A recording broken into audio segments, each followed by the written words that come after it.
Hey everybody, Pierre Marquette 1223 with the first layout update in a while, at least in terms of the most recent one. I'm going to show you and tell you about a lot of stuff that has happened. First thing you can notice is compared to last time, all the roads are paved, colored, and striped, and have even gotten some stop signs added to them. Portions of the landscape, some small amounts of landscaping have been done, like along the outside edge. They have also been taken care of. Now, some of the stuff I got when I was at Grand Rails 2012, I got the matching signal for this. They are just sitting in their holes. They are not operational yet. We have the signal controller. I got the sensors soldered 2 nights ago. And they will soon be ready for mounting. We don't have a power supply yet, but we are working on it. The station has been mounted on a foundation, and it is permanently sitting where it is.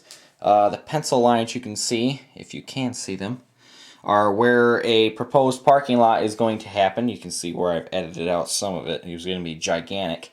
We got a Stuckey's building. The gas pumps are laying over on their side over there, and I was busy drawing out the parking lot last night. We got that, so that's gonna be ready for mounting here really soon. The water tower in the corner was also a find at Grand Rails 2012. It has also been mounted. The coal tower has been mounted on a foundation, but I've been stalling on finishing the foundation. I really need to do that. The crossbucks in the corner are all brass crossbucks made by Tomar Industries. They were a pain in the neck, believe it or not, to find any crossbucks for this crossing. We could not really find any at Grand Rails 2012. And it was a real shame, Nelson. We found these Tomar ones on online and bought those, and they were mounted just earlier this week. Got a couple new cars that the engine has been pulling. A Port Huron and Detroit old wood-sided boxcar. Here, the other side will show the color a little bit better. It's red. A Pennsylvania flat car. Yes, I finally got a flat car. Makes that much of a difference. An Ambrose Wine Company silver with a black frame 3-dome tank car. And a Pierre Marquette caboose. We almost bought a Bachmann Spectrum Frisco Decapod, but that sale did not go through. It would have been number 1630, the famous Frisco locomotive that runs at the Illinois, or did run, is in the process of rebuilding, at the Illinois Railway Museum. Now, we are focusing, you can see the line that runs down the middle of the table. We are focusing roughly from the left side of the door, from this road going straight over, left side of the door, and the left side of that road over is our primary focus. This will be kind of more less focused on until this is done. To give you an idea, this will be one of the last areas done. This and the door. The door, we have been thinking, is most likely going to turn into a lake. Don't mind those boxes underneath there. That's nothing. But they will most likely turn into a lake, and that door will, so that will take care of the door situation. But the layout has progressed quite a bit since the last update, which I had done a long time ago, but had kind of kept forgetting to put it up on YouTube. But this is the most recent layout update so far. My dad has been kind of in charge of the landscaping, and he's done a great job with it. We have also added some stone in the middle between the 2-track parts up to a certain amount to kind of make it a little bit more realistic, since the tracks were never that neat. Very soon we will finish ballasting the tracks. To be like, what? You haven't done that yet? Well, no, because we've been waiting for the sensors and for the crossing system to take shape. But once that is done, there won't be too much wiring to be done. We're still debating on how many electrical things will be put on this layout, but then we can finally call all the track work. We can finally close the book on working on the track, and can focus primarily on landscape and the acquisition of more rolling stock and locomotives. My birthday is coming up. I think a couple days ago, well, August 26th, I can't remember what day it is. I think it's like the 28th or 29th or something. But August 26th is a month from my birthday, which is September 26th. And I'm hoping for one of the new Bachmann Alco S4s. The Erie road name, number 529. Well, you're thinking, why Erie? Well, Erie's pretty cool. The fact that none of the steam locomotives survived also kind of makes some of the diesel locomotives a little bit more wanted, and I really don't want a steam locomotive that was completely scrapped by a railroad. The number is kind of ironic because that's my bus number, which is really weird. And for some reason, my dad likes the turbocharger sound on it, which, I mean, it's cool, but it's not that cool. And he's not even a railroad aficionado like me. So, but yeah, hoping for one of those so it can join the 6018 on the layout, and then somehow I'd have a small little collection of Alco locomotives all of a sudden. No Baldwin steamers yet. No Baldwin or Lima or Fairbanks Morse GEEND, nothing like that yet. So, you know, just a small little update here. Things will continue to progress. Things are going to start to slow down drastically, though. The fact that next week, Tuesday after Labor Day, I will be back in school. So this layout will be getting very little, if no, attention at all. So things are going to slow down here in Buck Creek Central. But definitely next summer, when I hopefully have another job, and I don't screw it up, that I will be able to start making big progress on this layout, and hopefully try to wrap up this half of the table and start on that half. I would like to be done at least by next year, but if it goes into a 2-year project, which it most likely would, that's fine by me. But, you know, I mean, I just don't want to rush things. I mean, I want to get things done right, so. But, well, maybe we'll try to start laying some pavement tonight. And the parking lots will be painted in a concrete color and will be striped for parking spaces. At least this one will be. I don't know so much about the Stuckey's because that has a gas station.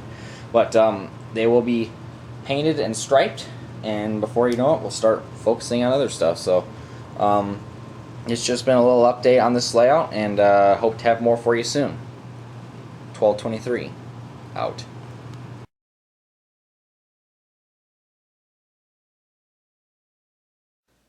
Hey everybody, Pierre Marquette 1223 here with a much needed update.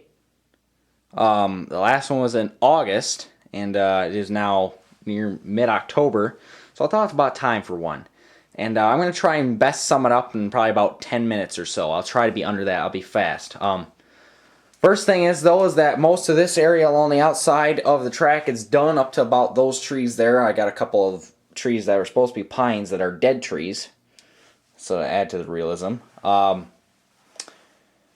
Let's see here, what else. Oh, this stretch of track, even though it might not be the best, has been ballasted, finally. But when you look at here, you see that there are no more electric cantilevers, that there's just crossbucks. Well, the cantilevers didn't work. In fact, this power setup system we had didn't work. And the signal controller ended up billowing out smoke in the end and was completely fried. So, those got replaced with just these little Tomar crossbucks with the black inverted track signs, which I think are really cool. I could have put like 2 tracks on and make it look like that there used to be double track there, but I didn't. Got some cars added on, various ones. Various cars for various things. My favorite one is probably this old Railway Express Agency truck. Parking lot for the station has been done, but decided not to do lines for them.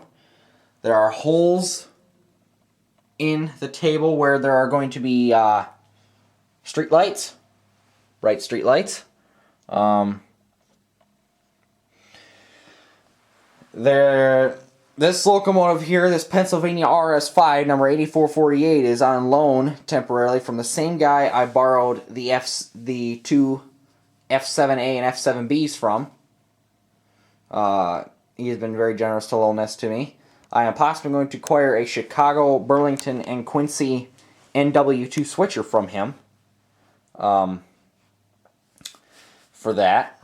I have a store building that is going to be going in right probably where it sits. There's a couple other things I got to put down. A store building with a construction edition on it, which I thought was really cool.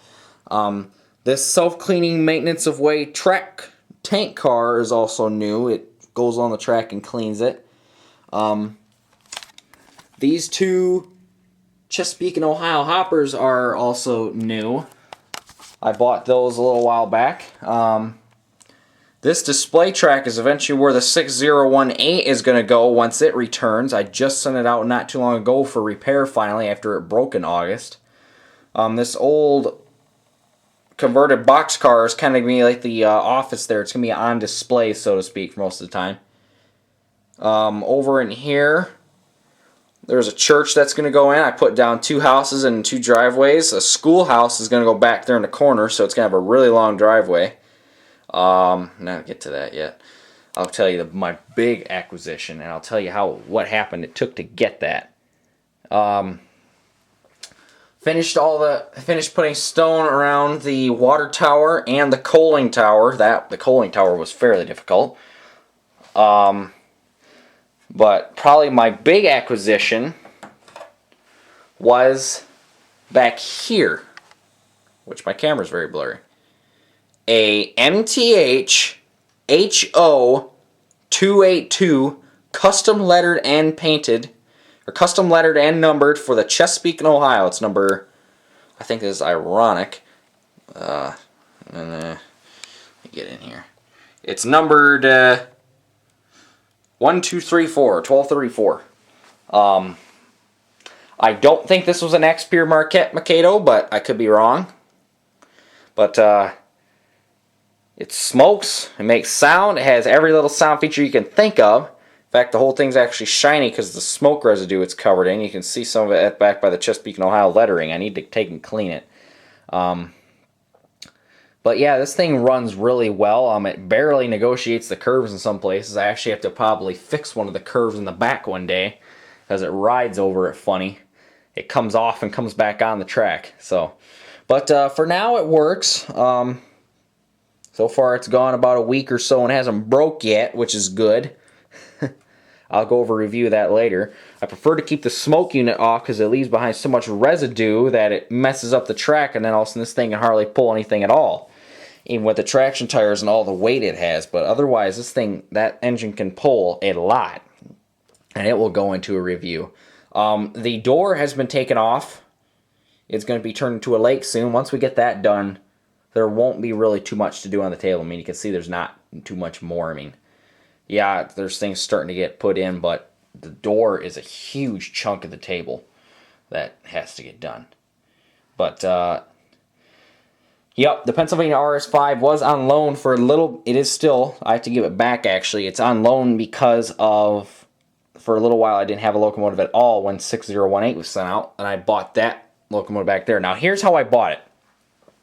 About 2-3 weeks ago, I went to a little local, September 22nd actually, I went to a little show at a local establishment, and I came home with a Lifelike BL2, Chesapeake and Ohio number 82, one of the pure Marquette BL2s that was built before the merger and then later was delivered after the merger.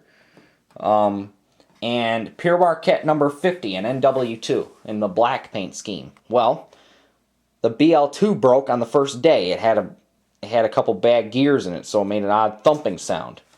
Oh, nice. I just knocked a tree over. Yeah, I'm going to have to glue that down.